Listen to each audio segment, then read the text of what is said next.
हाँ जी, बिस्मिल्लाहिर्रहमानिर्रहीम। अस्सलाम वालेकुम स्टूडेंट्स, कैसे हैं आप लोग? सब ठीक होंगे उम्मीद करता हूँ। तो बच्चों, आज हमारा जो लेक्चर है चैप्टर नंबर 12 सेकेंड ईयर का, और ये हमने डिस्कस करना है अल्डोल कंडेंसेशन रिएक्शंस जो हैं।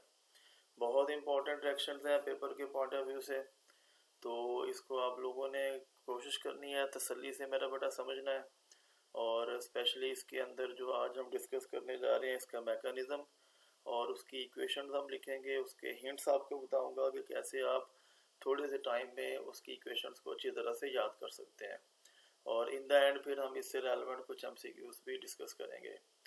तो आज का जो हमारा लेक्चर है बड़ा इंटरेस्टिंग होने जा रहा है, तो आपने मेरा बेटा इसको आखिर तक देखना है। तो शुरू करते हैं इसको हम बेटे। तो सबसे पहले तो ये कि इसका जो टाइटल है हमारे आज के लेक्चर का, अल्डोल कंडेंसेशन। तो कंडेंसेशन रिएक्शंस कौन से होते हैं? कंडेंसेशन रिएक्शंस जो हैं बेटे, अगर मैं आपको इन अ वेरी सिंपल वर्ड बताऊं तो इसमें आपने करना ये है कि कोई से भी दो एल्डिहाइड्स के मॉलिक्यूल्स लेने हैं, और उसमें इम्पॉर्टेंट चीज़ ये है, उसकी कंडीशन ये है कि ऐसे आपने एल्डिहाइड्स के मॉलिक्यूल लेने हैं जिसमें मेरा बेटा अल्फा हाइड्रोजन होनी चाहिए। अल्फा हाइड्रोजन का होना बड़ा इंपॉर्टेंट है ऐसे रिएक्शंस के लिए। अब अल्फा हाइड्रोजन क्या होती है? तो ये कुछ स्ट्रक्चर्स मैंने आपके सामने लिखी हैं। तो इसमें एक चीज़ जो इम्पोर्टेंट है हमारे लिए, अल्फा कार्बन। अब अल्फा कार्बन कौन सी होती है? जिस पे फंक्शनल ग्रुप अटैच होता है। तो मेरा बेटा ये जो सेकंड स्ट्रक्चर है इसमें अगर आप देखेंगे तो ये वाली जो कार्बन है वो अल्फा कार्बन है, और ये हमारे पास आ गया फंक्शनल ग्रुप किसका बेटे? एल्डिहाइड का। तो इम्पॉर्टेंट चीज़ ये है कि अल्फा कार्बन का होना ज़रूरी है। अदरवाइज ये जो वेरी फर्स्ट स्ट्रक्चर है फॉर्मेल्डिहाइड वाली, इसमें अगर आप देखें तो हाइड्रोजन मौजूद तो है, लेकिन ये मेरा बेटा अल्फा हाइड्रोजन नहीं है। क्यों नहीं है? क्योंकि अल्फा कार्बन नहीं है। तो अल्फा हाइड्रोजन होने के लिए अल्फा कार्बन का होना ज़रूरी है। अब उसके बाद अगर आप नीचे वाली स्ट्रक्चर पे आते हो, तो नीचे वाली स्ट्रक्चर में अगर हम नोट करें तो यहाँ पे आपको मेरा बेटा अल्फा कार्बन तो नज़र आएगी। ये वाली जो कार्बन है, जिसको अगर मैं आपकी आसानी के लिए मैं रेड कलर से शो कर रहा हूँ, तो ये वाली कार्बन अल्फा कार्बन तो है, लेकिन ये यहाँ पे अल्फा हाइड्रोजन नहीं है। क्योंकि अल्फा हाइड्रोजन की जगह पे आपने देखें ये पूरे का पूरा ग्रुप लिख दिया है CHO का। तो अब ये भी एक बड़ा इंटरेस्टिंग पॉइंट है कि अल्फा कार्बन जो है वो बहुत ज़रूरी है अल्फा हाइड्रोजन होने के लिए, लेकिन ये ज़रूरी नहीं है कि अल्फा कार्बन हो और उसके ऊपर मेरा बेटा अल्फा हाइड्रोजन भी अटैच हो। तो ये जो बेंजल्डिहाइड का स्ट्रक्चर है, this is the very first example. इसमें आप देखें कि जिसमें अल्फा कार्बन भी है लेकिन अल्फा हाइड्रोजन नहीं है। तो हमें क्या चाहिए? हमें चाहिए अल्फा हाइड्रोजन। तो इस रिएक्शंस की जो कंडीशंस हैं ये बड़ी इंपॉर्टेंट है। फिर जहाँ तक बात है मेरा बेटा कीटोन्स की, अगर हम बात करें तो एसीटोन, इसमें अगर आप देखें तो अल्फा कार्बन मौजूद है, इसी तरह से ये अल्फा कार्बन भी मौजूद है। लेकिन क्या ईच एंड एवरी कीटोन उसमें अल्फा हाइड्रोजन हो सकता है? तो उसके लिए भी ये मैंने एक स्ट्रक्चर यहाँ पे शो की है। अगर आप ये वाली कार्बन देखें तो ये अल्फा कार्बन तो है, इसी तरह से मेरा बेटा ये वाली कार्बन अगर आप देखें तो ये कार्बन अल्फा कार्बन तो है, लेकिन यहाँ पे अल्फा हाइड्रोजन नहीं है। तो अल्फा हाइड्रोजन बहुत इंपॉर्टेंट है इन कंडेंसेशन रिएक्शंस को प्रोसीड करने के लिए। तो अल्फा हाइड्रोजन होने के लिए अल्फा कार्बन का होना ज़रूरी है, लेकिन ये ज़रूरी नहीं है कि उसमें अल्फा कार्बन हो और अल्फा हाइड्रोजन भी मौजूद हो।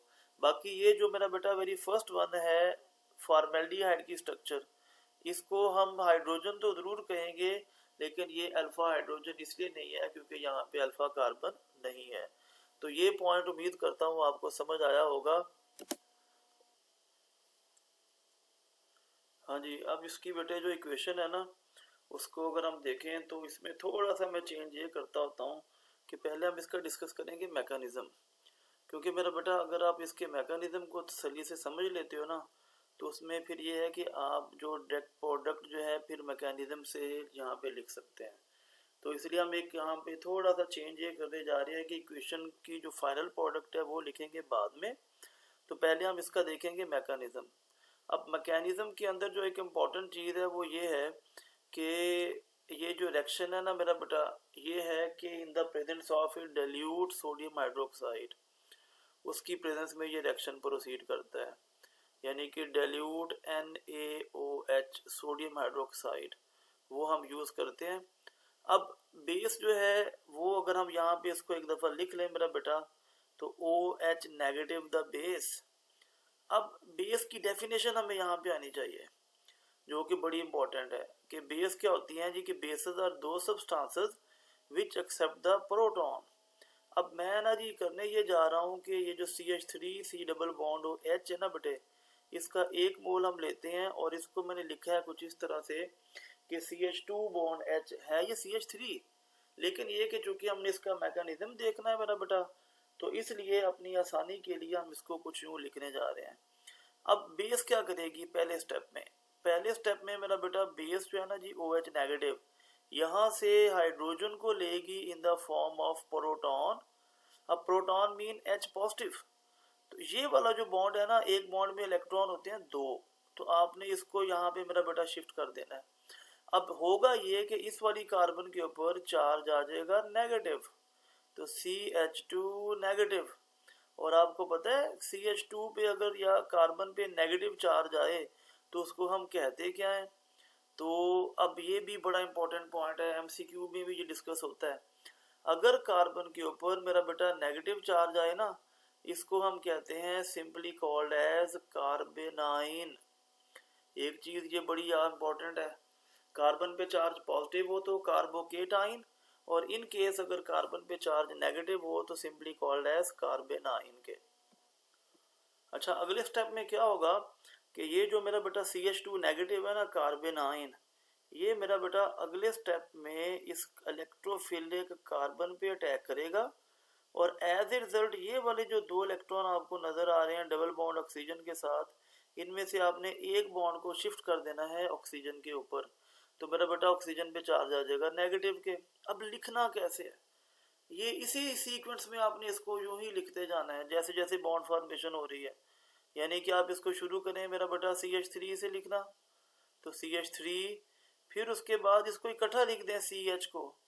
अब इम्पॉर्टेंट चीज ये कि इस वाली ऑक्सीजन पे मेरा बेटा चार्ज आ जाएगा नेगेटिव, उसके बाद इस वाली कार्बन का देखें बॉन्ड बन जाएगा CH2 के साथ, और उसके बाद आगे जस्ट उसको आपने लिखना है, क्योंकि ऑर्गेनिक केमिस्ट्री में लिखने से ही ये चीज़ें आएंगी आपको।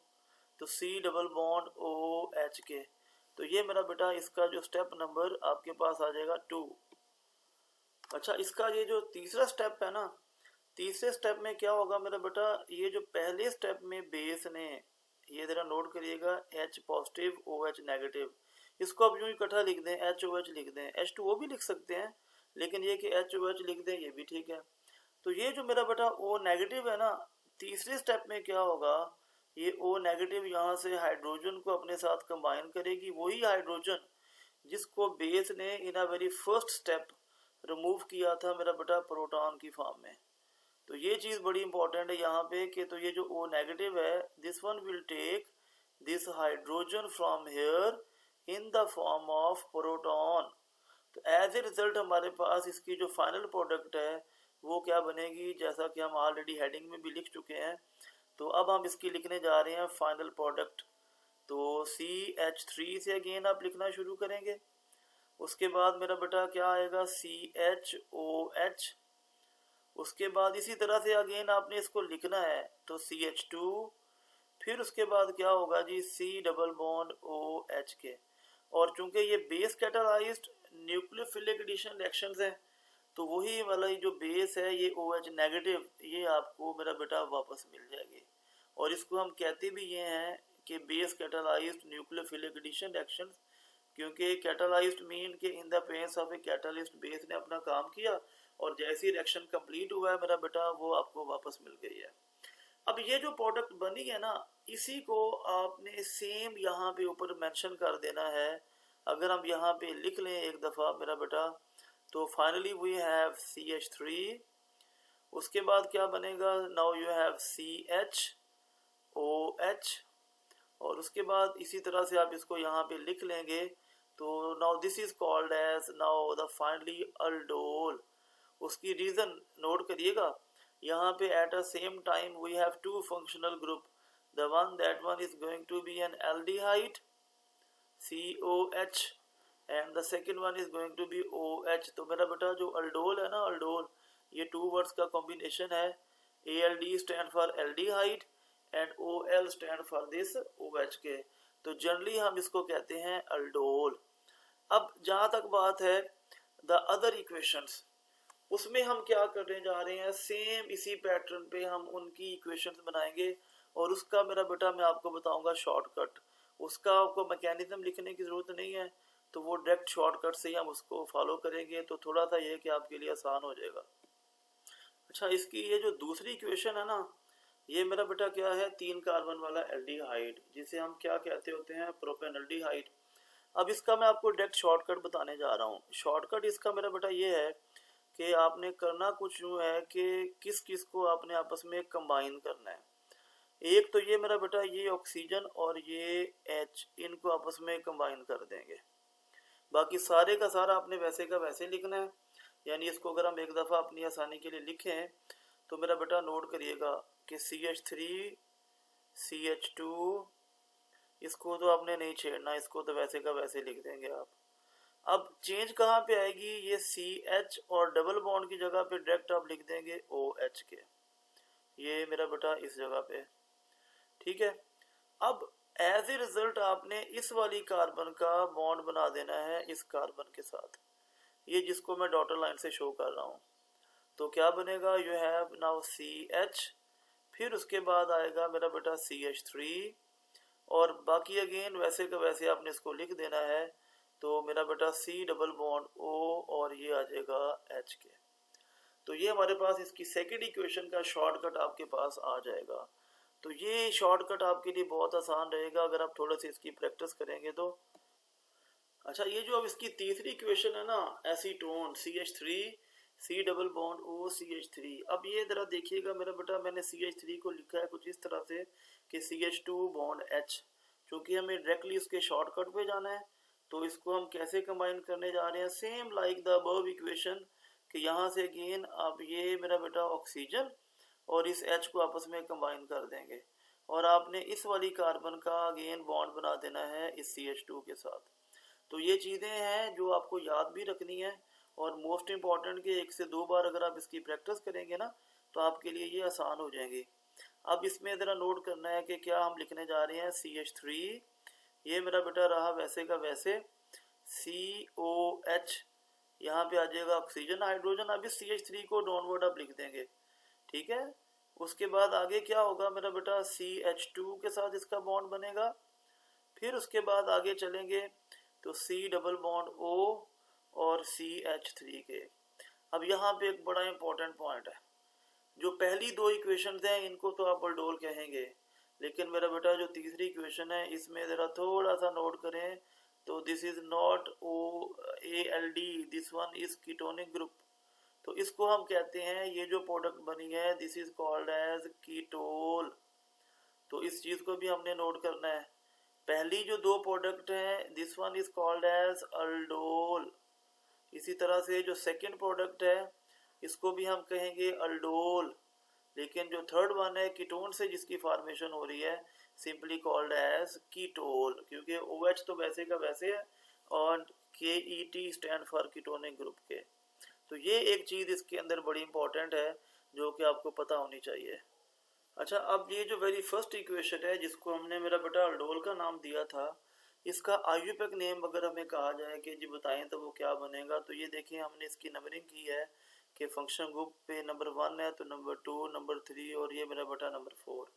अब IUPAC नाम जब आप लिखेंगे तो क्या लिखेंगे, 3 हाइड्रोक्सी, OH की पोजीशन बताएंगे.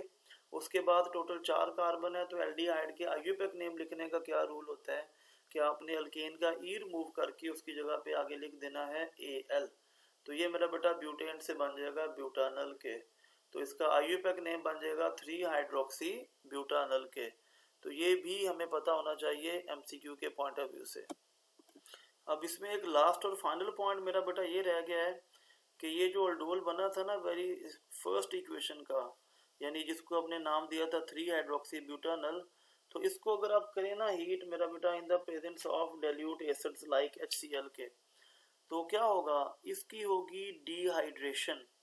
अब डिहाइड्रेशन का मतलब ये है कि यहाँ से आपने OH और ये H को रिमूव कर देना है, तो एज ए रिजल्ट यहाँ पे आ जाएगा डबल बॉन्ड। अब अगर आप इसकी फाइनल इक्वेशन फिर लिख लें तो CH3CH यहाँ पे आ जाएगा तो डबल बॉन्ड CH के। इसी तरह से आगे आप चलेंगे तो C डबल बॉन्ड OH के। अब ये जो प्रोडक्ट बनी है ना, इसका जो कॉमन नेम है वो भी हमें पता होना चाहिए कि सिंपली कॉल्ड एज क्रोटोनल्डिहाइड। क्रोटोनल्डिहाइड। अदरवाइज इसको अगर आप देखें तो कार्बन नंबर ये जो है इसको हम अल्फा कार्बन भी कहते हैं, इसको हम मेरा बेटा बीटा कार्बन भी कहते हैं। तो this one is also called as alpha beta unsaturated aldehyde, unsaturated aldehyde के। तो यहाँ पे आपका ये जो अल्डोल कंडेंसेशन है वो कंप्लीट हो जाएगा। तो उम्मीद करता हूँ बेटे आपको ये mechanism along with the equation समझ आया होगा। तो मज़ीद इसमें अगर किसी का कोई क्वेश्चन हो तो आप कमेंट बॉक्स में पूछ सकते हैं। अगर आपको लेक्चर पसंद आया हो तो इसको मेरा बेटा लाइक शेयर और सब्सक्राइब ज़रूर करिएगा। उम्मीद करता हूँ कि आपको ये लेक्चर आज का समझ आया होगा। इंशाल्लाह फिर नेक्स्ट टाइम यहीं से जो हमारा वेरी नेक्स्ट लेक्चर होगा उसको हम शुरू करेंगे। तो उस वक़्त के लिए अल्लाह हाफिज़।